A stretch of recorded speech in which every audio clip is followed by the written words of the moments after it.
Merhaba arkadaşlar, kanalıma hoş geldiniz. Bugünkü modelimizi şöyle güzel bir ipim var, ince bir ip. Şöyle göstereyim. Bununla harika bir model başlayacağız. Modelimiz oldukça güzel ve kolay bir model. İnşallah siz de beğenir, benimle yaparsınız. Kullanacağım şiş 3 numara. Yapım aşamalarına geçmeden önce kanalıma abone değilseniz ücretsiz bir şekilde abone olup videolarımı da beğeniyorsanız beğeni yapmayı, yorum yapmayı, beni desteklemeyi unutmayın arkadaşlar. Şimdiden hepinize teşekkürler. Dilerseniz yapım aşamalarına geçelim. Modelimize ilmeklerimizi alarak başlayalım. Şu şekilde birinci ilmeğimi aldım. Şöyle ilmeklerimizi çıkartalım.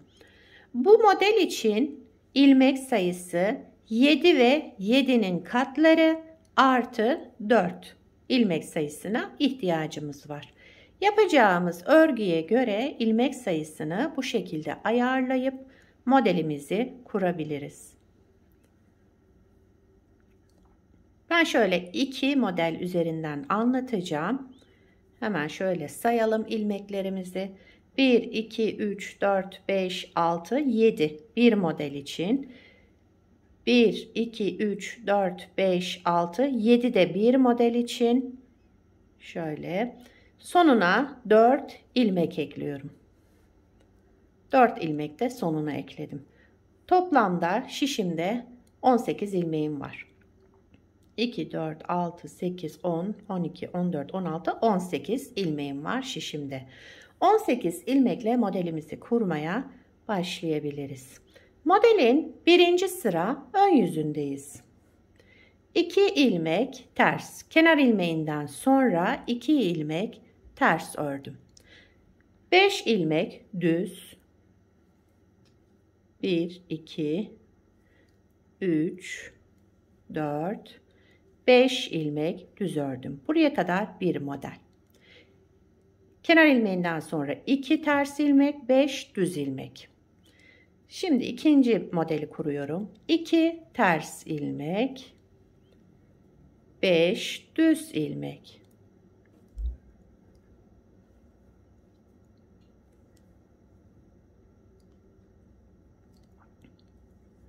Evet. 2 ters 5 düz olarak ikinci modeli de ayarladım. Kenarda 2 ters ilmek tekrar örüyoruz. Artı 4 ilmek eklememizin sebebi bu. Birer tane yanlara kenar ilmek, 2 de burada ters ilmeğimizi oluşturmak için artı 4 ilmek ekledik sonuna.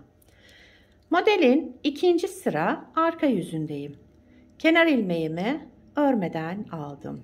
2 düz ilmek, 5 ters ilmekle devam edelim. 3, 4, 5 ters ilmek ördüm. 2 düz, 5 ters. 2 düz, 5 ters ilmek.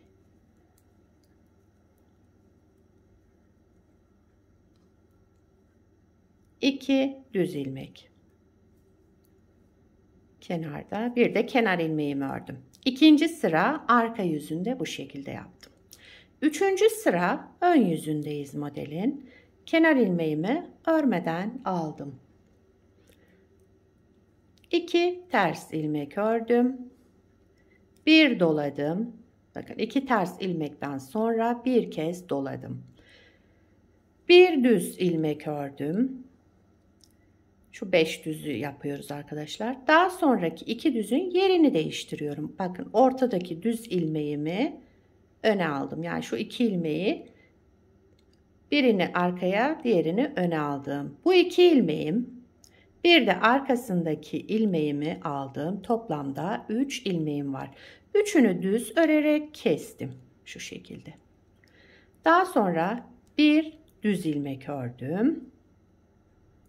Bir artırma yaptım. Buraya kadar bir model. Yine 2 ters ilmek ördüm. Bir doladım. Bir düz ilmek ördüm. Bu beşli düz ilmeğin birincisini düz olarak ördüm. İkinci ve üçüncünün yerini değiştiriyorum. Bakın ikinciyi arkaya aldım. Üçüncü düz ilmeğimi de öne aldım. Toplamda 3 düz ilmeğimi aldım şişime, kestim düz örerek. Tek ilmeğe düşürdüm. Devamındaki ilmeğimi de düz ördüm. Bir doladım. Daha sonra kenarda 2 düz ilmeğim var. Onları da ters ilmeğim var. Ters olarak ördüm. Üçüncü sıra ön yüzünde bu işlemleri yaptım. Dördüncü sıra arka yüzündeyiz. Kenar ilmeğimi örmeden aldım. 2 düz, 5 ters ilmek örelim. 2 düz, 5 ters. Arka yüzünde ilmekleri gördüğümüz gibi, yani düzümüzü düz, tersimizi ters olarak örüyoruz. 2 düz, 5 ters ilmek.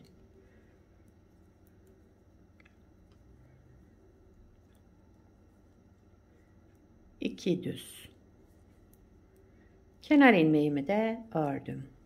Dördüncü sıra arka yüzünde bu işlemleri yaptım. Beşinci sıra ön yüzündeyiz. Kenar ilmeğimi örmeden aldım. 2 ters ilmeğimi yine ters olarak örüyorum. 2 ters ilmek. Daha sonra bu birinci düz ilmeğimi düz olarak ördüm. Bir düz ilmek. Bir doladım. Bu 2 ilmeğimin yine yerlerini değiştiriyorum. Bakın, ortadaki ilmeğim üstte kalacak şekilde yaptım. Ve bu 3 ilmeği de toplamda 3 ilmeğimi düz örerek kestim. Bir doladım. Bir düz ilmek ördüm. Şöyle bir görüntümüz var bakın. 2 ters ilmek ördüm. Ortadaki terslerimiz hep aynı şekilde, işlem yapmıyoruz. Sadece ters olarak örüyoruz. Bir düz, bir doladım. Sıradaki 2 ilmeğimin yerini değiştirdim. Öndekini arkaya, arkadakini de öne aldım. Toplamda 3 ilmeğimi, üçünü bir düz örerek kestim. Bir doladım, bir ilmek düz ördüm. Kenarda 2 ters ilmeğim. Bir de kenar ilmeğimi ördüm. 5. sıra ön yüzünde bu işlemleri yaptım. 6. sıra arka yüzündeyiz. İlmekleri yine gördüğümüz gibi. Kenar ilmeğini örmeden aldığım 2 düz ilmek. 5 ters ilmek örerek devam edelim sıra sonuna kadar. Düzlerimizi düz örüyoruz. Bu 5 ilmeğimizi de ters örüyoruz.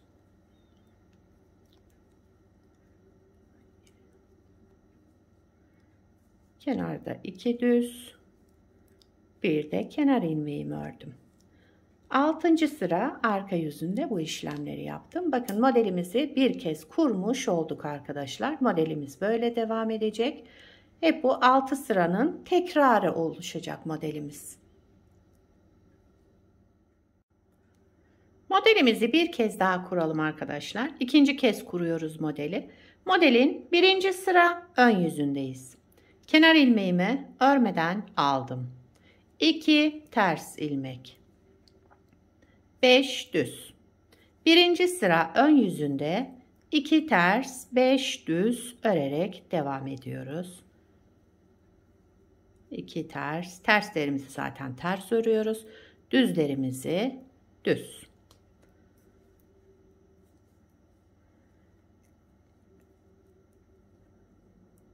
Kenar ilmeğimi de ördüm. 1. sıra ön yüzünde bu işlemleri yaptım. 2. sıra arka yüzündeyim. Kenar ilmeğimi örmeden aldım. 2 düz ilmek, 5 ters ilmek. Bu modelde arka yüzünde ilmekleri gördüğümüz gibi yapıyoruz arkadaşlar.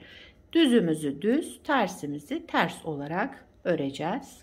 Modelimiz böyle devam ediyor arka yüzünde. Kenar ilmeğimi de ördüm. 3. sıra ön yüzündeyiz. Kenar ilmeğimi örmeden aldım. 2 ters ilmek ördüm. 1 doladım. 1 düz ilmek ördüm. Şu 5 düz ilmeğin birincisini düz olarak ördüm. Daha sonra sıradaki 2 düzün yerlerini değiştiriyorum. Bakın. Arkadakini öne aldım. Öndekini arkaya. Daha sonra 3 düz ilmeğimi toplayarak kestim. Düz örerek.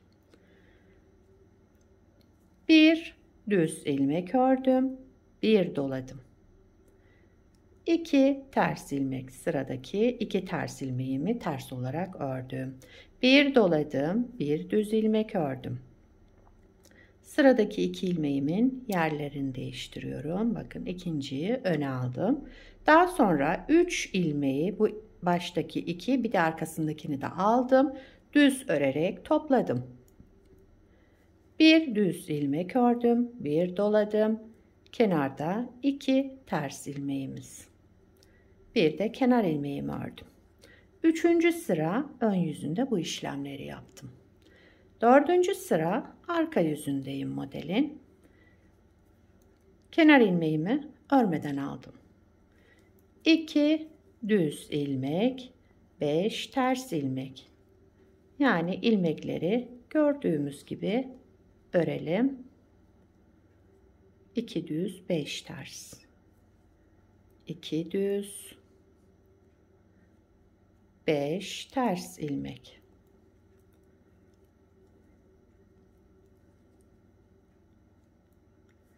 Kenar ilmeğimi de ördüm. 4. sıra arka yüzünde bu işlemleri yaptım. 5. sıra ön yüzündeyim. Kenar ilmeğimi örmeden aldım. 2 ters ilmek ördüm. Sıradaki düzü ördüm. Bir düz ördüm. Daha sonra bir doladım. Şimdi bu 2 ilmeğin yerini değiştirdim. 3 ilmeği bir aldım ve düz örerek kestim. Daha sonra bir doladım. Bir düz ilmek ördüm. Ortada 2 ters ilmeğimiz. Bir düz ilmek, bir dolayalım. Sıradaki 2 ilmeğimizi yerlerini şöyle değiştirdim ve 3 ilmeği bir aldım, tek ilmeğe düşürdüm. Bir doladım, bir düz ilmek ördüm. Kenarda 2 ters ilmeğim, bir de kenar ilmeğimi ördüm. 5. sıra ön yüzünde bu işlemleri yaptım. 6. sıra arka yüzündeyim. Kenar ilmeğimi örmeden aldım. 2 düz, 5 ters ilmek olarak örüyorum.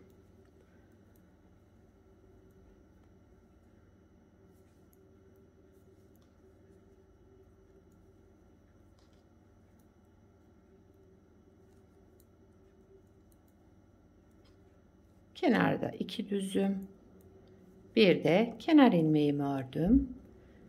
Son sıra olarak 6. sırayı da tamamladık. Modeli 2 kez kurmuş olduk arkadaşlar. Bakın modelimiz böyle devam edecek. Hep bu 6 sıranın tekrarından. İlmek sayımız 7 ve 7'nin katları artı 4 ilmek ekleyeceğiz. Bir parçada daha önce örmüştüm. Şöyle göstereyim size. Bunu beraber yaptık. Bunu da daha önce yapmıştım. Evet, modelimizin ilerlemiş hali böyle olacak. Bunu da lastiksiz yaptım arkadaşlar. Bakın, bu model lastik istemiyor ama isterseniz lastik de kullanabilirsiniz. Gayet güzel, şöyle zarif, dantel gibi bir görüntüsü olan bir model. Modelin arka yüzü de bu şekilde. Şöyle bir görüntüsü var. Yakadan başlama örgülerinizde de şöyle bir görüntüsü olur. Evet, gördüğünüz gibi modelimiz oldukça güzel ve yapımı da kolay. İstediğiniz örgüde kullanabilirsiniz bu modeli. Yetişkin örgüsünde, çocuk örgüsünde hepsinde kullanabileceğiniz harika bir model. Şöyle bırakayım. Sizler de nelerde kullanacaksınız onları da yorumlarda belirtirseniz sevinirim. Beni buraya kadar izlediyseniz arkadaşlar bir beğeni yapmayı, yorum yapmayı, beni desteklemeyi unutmayın. Şimdiden hepinize teşekkürler. Yapacak olanlara kolay gelsin. Bir sonraki videoda görüşmek üzere. Hoşça kalın.